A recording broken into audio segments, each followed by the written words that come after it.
Bom dia, boa tarde, boa noite, depende da hora que você está vendo esse vídeo. Eu vou comentar aqui algumas questões do TD que eu passei para as minhas turmas de primeiro ano de filosofia. A gente está aqui em quarentena no estado do Ceará, né? Então a gente está passando atividades domiciliares. Esse TD foi o primeiro TD que eu passei. Tem algumas questões aqui que eu vou comentar. A primeira questão, ela traz um texto um pouco até grande, do Marcelo Perini, Mito e Filosofia. Ele vai falar um pouco da relação do mito e da filosofia, depois vai pedir para você marcar verdadeiro ou falso nas afirmativas. Então vou ler aqui o texto. Ele diz assim: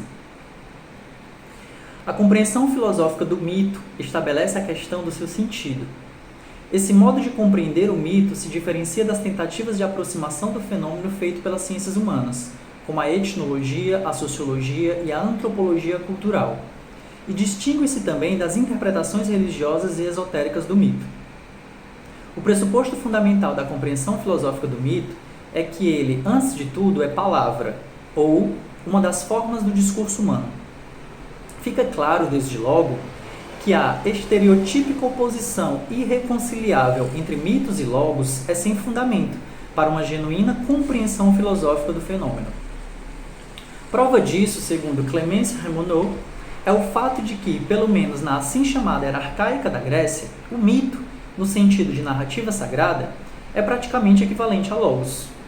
É certo que o logos, assumindo progressivamente na era clássica o sentido de discurso regrado e a partir daí o de raciocínio, que remete à razão, ao cálculo e à medida, assumiu um uso filosófico que tendia a se opor ao mito como narrativa sagrada. Entretanto, antes de chegar a uma oposição, mitos e logos estiveram unidos, pelo menos segundo a antiga etimologia que identifica mitos à palavra. Então, esse texto do Marcelo Perini, ele vai trabalhar aqui com a relação entre mito e logos e mito e filosofia, né? Normalmente a gente aprende que a filosofia se opõe ao mito, né? A filosofia, ao nascer, ela vai se opor ao mito. Mas aqui ele está colocando que mito, originariamente, na Grécia arcaica, era palavra. E como palavra, logos também tem essa tradução como palavra. Só com o tempo e com o desenvolvimento da filosofia na era clássica, o logos ele se separou do mitos, né? Mitos passou a ser a narrativa ligada ao sagrado, às religiões, às explicações do cosmos, e logos passou a ser a palavra filosófica, racional, regrada. Então, palavra, sendo traduzida como logos ou sendo traduzida como mitos, elas originariamente não têm uma diferenciação. Essa diferenciação vai se dar com o tempo na era clássica da Grécia Antiga e com a filosofia, né? A filosofia clássica.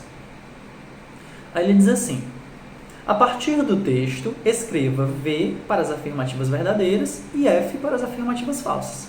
Então ele diz assim: a compreensão filosófica do mito estabelece a oposição entre mito e filosofia. Não, né? A compreensão filosófica do mito estabelece a oposição entre mito e filosofia, não necessariamente.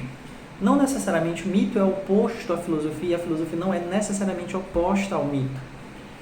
Somente se a gente passa a entender como opostos a partir da filosofia clássica grega. Mas mito e filosofia eles não são necessariamente opostos. Segunda, a compreensão filosófica do mito aproxima-se das compreensões feitas pela etnologia, sociologia e antropologia cultural. Não, né? Lá em cima do texto ele fala isso, né? Então é falso. A segunda, o mito é uma das formas do discurso humano, portanto, uma das formas de compreender o mundo e se comunicar. Verdadeiro. Próxima afirmativa, ele diz assim: mito e razão não são necessariamente e originariamente opostos. Verdadeiro. O sentido de logos, próxima afirmativa. O sentido de logos, na era clássica grega, é diferente do sentido da era arcaica. Então, verdadeiro, né? Parte da sequência das afirmativas acima marca a alternativa que mostra a sequência correta. Então, as duas últimas foram verdadeiras e as três primeiras foram... As duas primeiras foram falsas, falso, falso, verdadeiro, verdadeiro, verdadeiro. Então, a alternativa C. Segunda questão. Traz um texto do livro do José de Vasconcelos, Filosofia Cotidiana. Ele diz assim: o cientista, para poder pesquisar em profundidade, Deve reduzir seu objeto de estudo. Deve especializar-se. O filósofo, por outro lado, não pode jamais perder a visão do todo. Além disso, o cientista utiliza-se principalmente do método empírico, baseado na observação e na experimentação de fenômenos, para desenvolver suas teorias. O filósofo, por sua vez, utiliza primordialmente a especulação, questionando, entre outras coisas, os próprios pressupostos das ciências particulares. Então, a ciência ela é específica, a ciência ela observa a particularidade, enquanto que a filosofia ela é geral, trabalha com a generalidade, trabalha com a especulação. Então, é por isso que a gente pode falar, por exemplo, de uma filosofia da ciência, que é um pensamento, uma reflexão, um questionamento sobre a ciência.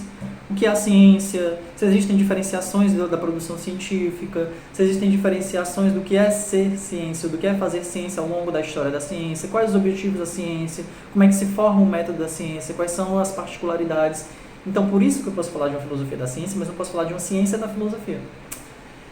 Eu posso falar de história da filosofia, que eu vou entender a filosofia ao longo da história, por exemplo. Mas não tem como eu fazer uma ciência da filosofia. Então, ele diz aqui, né? Por isso podemos afirmar que, letra A, existe uma filosofia da ciência para refletir sobre as ciências. Letra B, toda ciência é mais capaz de compreender o universo do que toda filosofia. O texto não deixa isso claro, né? Não tem por que eu afirmar isso. Letra C, existe uma ciência da filosofia para entender as particularidades das filosofias.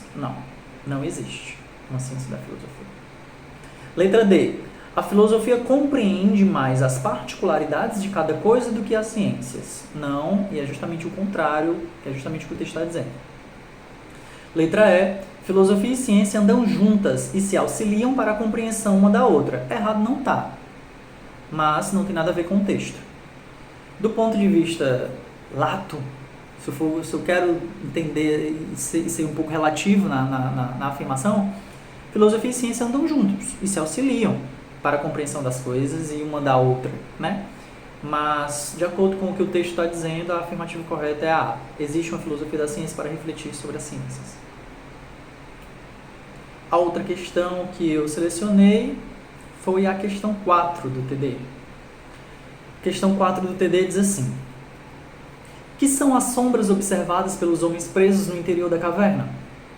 As sombras observadas são as informações, opiniões, fantasias e ilusões que hoje obtemos através dos meios de comunicação, das redes sociais, pela internet.